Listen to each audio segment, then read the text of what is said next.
Good morning बच्चों। मैं आशा करती हूँ, उम्मीद करती हूँ कि आप सब बहुत अच्छे होंगे, साथ में बहुत अच्छी छुट्टियाँ भी मनाई होंगी, है ना। और मुझे लगता है कि आप लोग थोड़ी बहुत पढ़ाई भी की होंगी। ठीक है बेटा, तो आज से हम हिंदी की पढ़ाई भी शुरू करेंगे। कक्षा आठवीं की, कक्षा आठवीं में का हम पहला पाठ पढ़ेंगे, नई उषा, जिसके कवि हैं श्री सत्यनारायण लाल जी। ठीक है, जिसमें कवि जो है वो आज़ादी के पश्चात क्या बताना चाह रहे हैं कि आज़ादी के पश्चात युवाओं को संबोधित कर रहे हैं, और साथ में ये भी कह रहे हैं कि जो दास्ता की बेड़ियां हैं, है ना, वो जो है वो कट चुकी हैं। और ये दास्ता की बेड़ियों को हटाने के लिए जो हमारे युवा थे जो हमारे युवा थे उन्होंने काफ़ी संघर्ष किया है। उनके बलिदान के वजह से ही आज हम क्या हुए हैं, स्वतंत्र हुए हैं। लेकिन कुछ विभिन्न प्रकार की संकीर्णताएं, मतलब छोटी मानसिकता के लोग आज भी हैं, जैसे कि अज्ञानता, अशिक्षा, अन्याय, है ना। इन सब के प्रति लोगों को हमको जागरूक बनाने की आवश्यकता है। ठीक है, तो आज हम क्या पढ़ेंगे, कविता। ठीक है, जिसका नाम है नई उषा। नई उषा में हम आज पहली पंक्ति जो है वो पढ़ेंगे। ठीक है, पहली पंक्ति में हम क्या पढ़ेंगे, देखिए ध्यान से सुनिएगा बच्चों। पहली पंक्ति है, उठो उठो नई किरण लिए, उठो नई किरण लिए जगा रही नई उषा। उठो उठो नए संदेश, उठो उठो नए संदेश, दे रही दिशा दिशा। ठीक है, ये क्या है, हमारी पहली पंक्ति है। उठो नई किरण लिए जगा रही नई उषा, उठो उठो नए संदेश दे रही दिशा दिशा। ठीक है, इस पंक्ति का क्या है अर्थ, जो अब हम समझेंगे, अर्थ समझेंगे। ठीक है, अर्थ क्या है कि कवि जो हैं वो बोल रहे हैं, नव युवकों को बोल रहे हैं कि अब क्या है, सोने का वक्त नहीं है, उठो। क्योंकि अब जो गुलामी का समय था वो क्या है, वो हट चुका है। अब हम क्या हो चुके हैं, स्वतंत्र हो चुके हैं। जो गुलामी रूपी रात्रि थी वो क्या हो गई है, बीत चुकी है। ठीक है, और अब चारों तरफ नई उषा, नई किरण, नए प्रभात जो है वो क्या है, दस्तक दे रही है ना। चारों दिशाओं में उजाला फैल रहा है।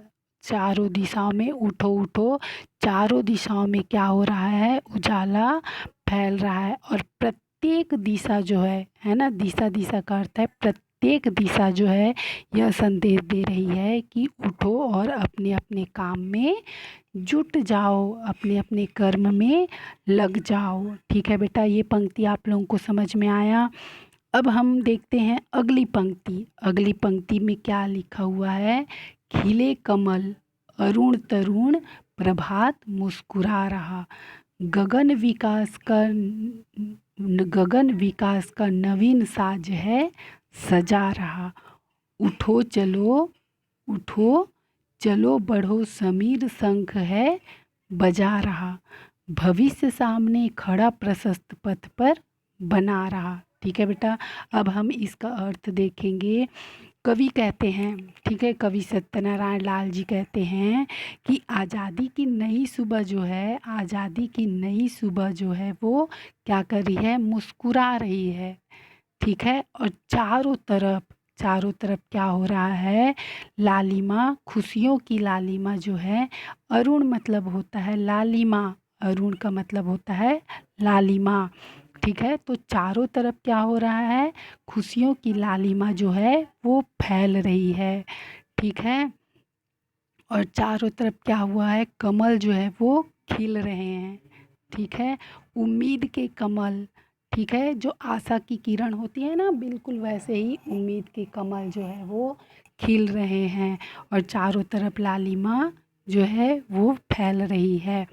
आकाश में, गगन मतलब होता है आकाश, आकाश में ऐसा विकास, आकाश विकास का नवीन साज है सजा रहा। ठीक है। इसका अर्थ होता है कि आकाश, आकाश जो है जैसे विकास के मतलब तरक्की के नए नए गीत क्या है, विभिन्न प्रकार के गीत को क्या कर रहा है, वो सजा रहा है। ठीक है बेटा, विभिन्न प्रकार के गीत को सजा रहा है। उठो चलो बढ़ो समीर, शंख है बजा रहा, बोल रहा है कि उठो उठो चलो। और ये जो समीर का अर्थ होता है वो हवा होता है, और शंख का अर्थ तो आप लोगों को पता ही होगा, है ना।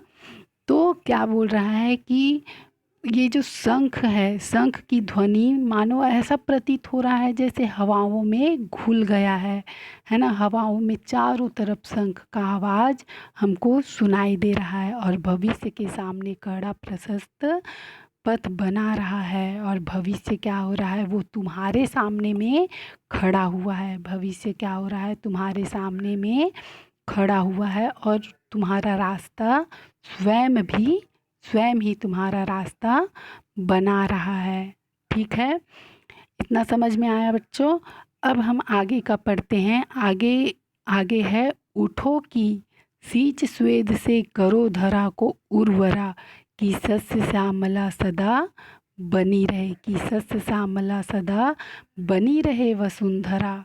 ठीक है, अभय चरण बढ़े समान फूल और सूल, सूल मतलब होता है कांटे, की हो समान स्नेह स्वर्ण राशि और धूल। स्वर्ण राशि मतलब समझते हैं, स्वर्ण मतलब होता है सोना, धन, धान्य। ठीक है, राशि और धूल पर। ठीक है बेटा, तो अब हम पहला पंक्ति के पहले तीसरे पंक्ति के पहले लाइन का अर्थ हम समझते हैं। यहाँ पे कवि कहते हैं कि उठो अपने पसीने से, स्वेद मतलब होता है पसीने से सींच कर इस धरती को उर्वरा उपजाऊ बना दो। उर्वरा मतलब होता है उपजाऊ बनाना। ठीक है, तो इस धरती को अपने पसीने से सींच कर उपजाऊ बना दो, ताकि ये जो धरती जो है वो हमेशा क्या बनी रहे, हरा भरा हरी भरी बनी रहे। अर्थात कठोर परिश्रम करने से धरती की उर्वरा क्षमता जो है वो बढ़ जाएगी।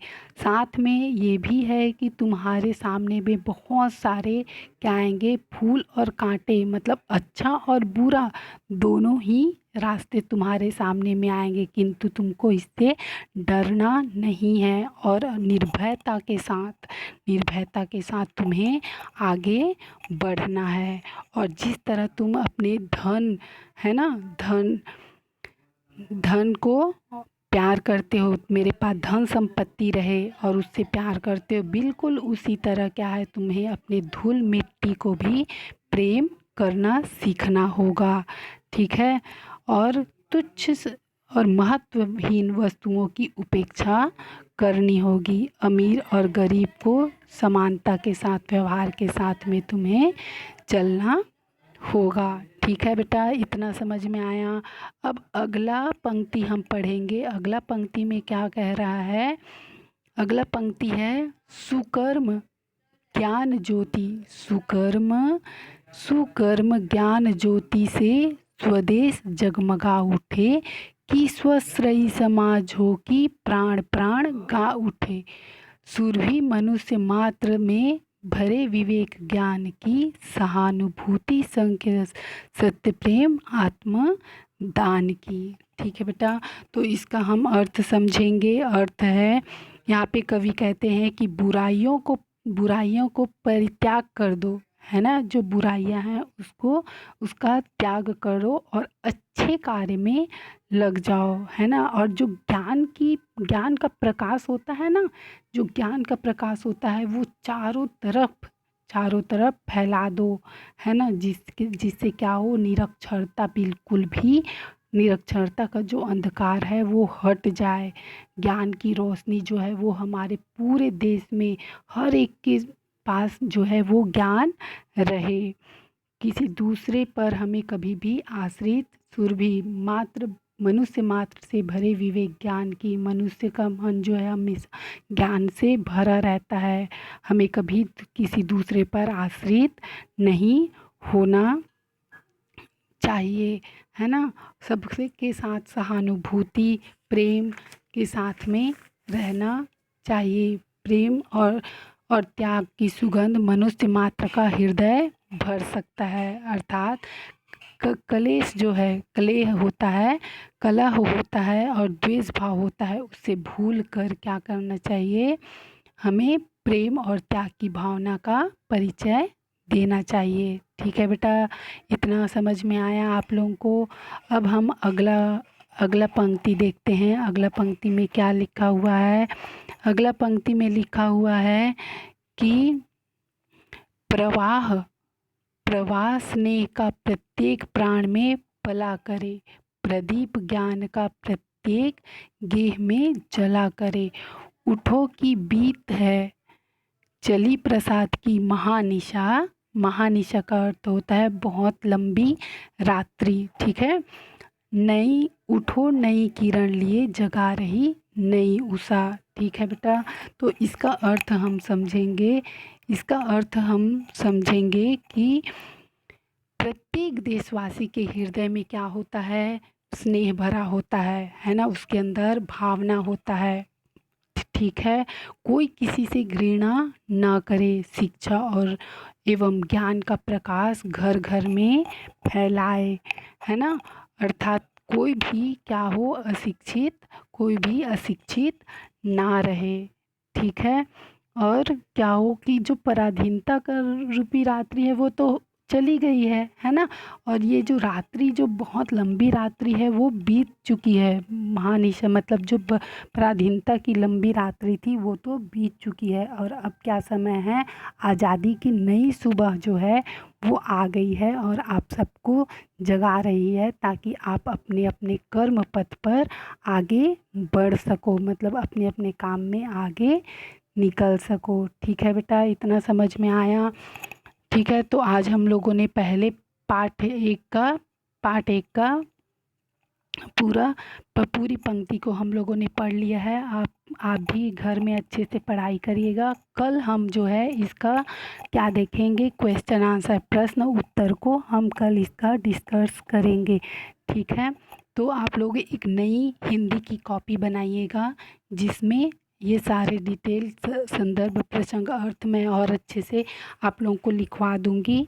और आप लोग ये पंक्ति को समझने की कोशिश करिएगा जो मैं समझाई हूँ उसको, और कल हम इसका संदर्भ, प्रसंग और अर्थ, साथ में हम प्रश्न उत्तर भी देखेंगे। ठीक है बच्चों, मैं आशा करती हूँ, मैं उम्मीद करती हूँ कि मैं जो समझाई हूँ आप सबको समझ में आया होगा। ठीक है, तो थैंक यू वेरी मच आप लोगों के लिए, और मेरी बहुत सारी शुभकामनाएं हैं, और आप अब बहुत अच्छे से पढ़ाई करिए। धन्यवाद।